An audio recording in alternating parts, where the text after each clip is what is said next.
Finger Guns is a comic book about a couple of kids who realize they can trigger people's emotions with a shot of their finger guns. And here in issue number 4, the stakes get even higher.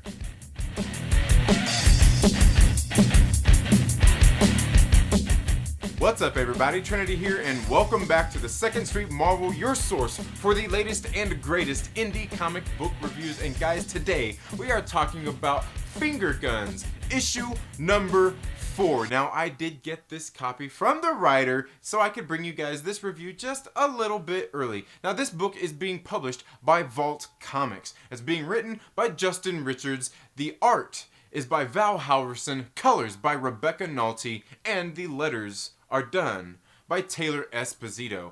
Now, if you haven't been reading Finger Guns, I'm going to go ahead and get you caught up real quick and tell you guys why you should probably be reading this series. What we got here is this is a YA tale about a couple of kids that are in high school, and they both discover that they have these powers using their fingers as guns where they can change people's emotions. And you know, one day they bump into each other at school. They had never really known or interacted with each other, and Wes bumped into Sadie, and they kind of made friends after that. And what happened was Wes discovered his powers one day. He was out at the mall hanging out after his father had to do some overtime at work, and he sat there and he shot a guy with his finger guns, a guy that was out with his kid, and this guy got all upset and started yelling at his kid. It was, you know, you've probably seen scenes like this in the mall. And so he's like, whoa, that was weird. And he's going out and he's kind of experimenting with it. He's leaving the mall and he experiments with it a little more. And that's when, you know, an accident almost happens. And, you know, he is sitting there, and that's when he once again runs into Sadie and says, hey. And she's like, hey, be careful with that.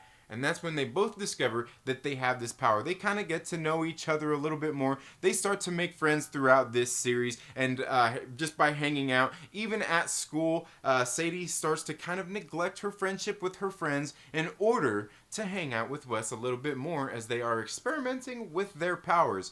Well, one day, Sadie is there hanging out at Wes at his house for the first time. They're there hanging out. She really likes his life. She thinks it's great. You know, he gets to do whatever he wants. He gets to play video games and have a good time. And she thinks it's awesome. And he's kind of like, yeah, it's okay, because he wants his father there. Well, she has an abusive father, and she don't really ever want to be at home, so she don't like her family life. And so they both kind of have these different things where he hears that she has her mother and father at home, and he thinks like, wow, that must be nice. So it's very different kind of, you know, just conflicting ideals here for what they think. You know, like the grass is always greener on the other side, right? And that's kind of what we got here throughout this series. Well, Sadie does come from an abusive background, and she kind of tells Sam one day, like, hey, you know, like, I think my father has a plot, you know, he has an idea, a plan to kill my mother. And that's, you know, just something she just kind of lays on him one day. He's like, whoa, what? So anyway, that, you know, he's like, wow, he's like, that's crazy, you know. And then they kind of talk. Well, Sadie ends up going home to her house, and she gets home, and her mother and father are there in a fight, and she kind of gets a little bit involved. She uses her finger guns, and it ends up not being a very good night. Meanwhile, Wes, his father, ends up coming home early from work one day, and they end up bonding, and they have a really good time. So here at the end of issue number 3, they were both in very different worlds. Where Sadie was sitting there at home hurting, we see that Wes is actually having a very good time. Now here in issue number 4, it picks right up after all of that drama, after Sadie had revealed to Wes that she believes that her father is going to kill her mother, and after Wes having a good night of bonding with his father. Their high school is here getting ready to go on a field trip to the aquarium.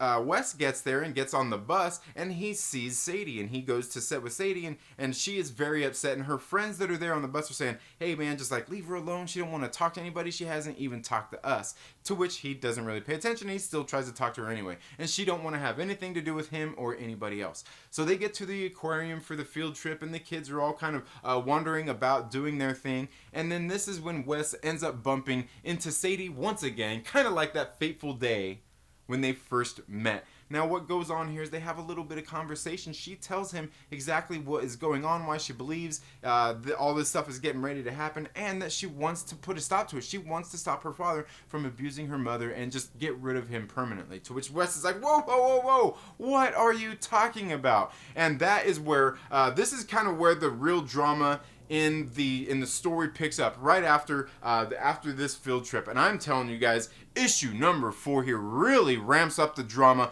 by the time you get into it. I don't want to spoil everything for you guys because I think issue number 4 really ramped up this story to go into issue number 5, which I believe is closing out this series. Guys, if you haven't been reading this book, I would suggest reading this if it sounds like something you're into. I know it sounds like your typical kind of, like I said, YA tale. You got some kids, you know, going through school, they're, you know, all these kinds of things. And, you know, I'm telling you, I thought the same thing when this series first started off. I was ready just like, yeah, it's whatever, man. I read the first issue, right? I felt the same way. I read issue number 2. I kind of felt the same way a little bit. I'm like, it's getting a little bit of drama. Issue number 3 really kind of like when she revealed that she was that she thought her father had a plan to kill her mother. I was like, whoa, okay. Well, here in issue number 4, it takes it a step further as we see that Sadie has a plan to get some things done to save her and her mother from her abusive father. And man, I am telling you, issue number 4 ends in such a way, a cliffhanger, that I'm like, dude, I really underestimated this series. But I want to know from you, have you read Finger Guns? If so, what are your thoughts? And do you plan on picking up issue number 4? Like I said, I think it's really good. That's all I have for this video today, folks. Thank you all so much for tuning in to the Second Street Marvel. If you're not already, please make sure you're subscribed. Click the little bell and all of that good stuff. Give this video a thumbs up if you like it. Give it a thumbs down if you don't. It's all good. I totally understand. But while you're at it, make sure that you share it with a friend and invite them to come hang out with us here on the Second Street Marvel. You all have a very good day. Have a great rest of your week. Go out and read some awesome comics, and we'll see you in the next video. Later.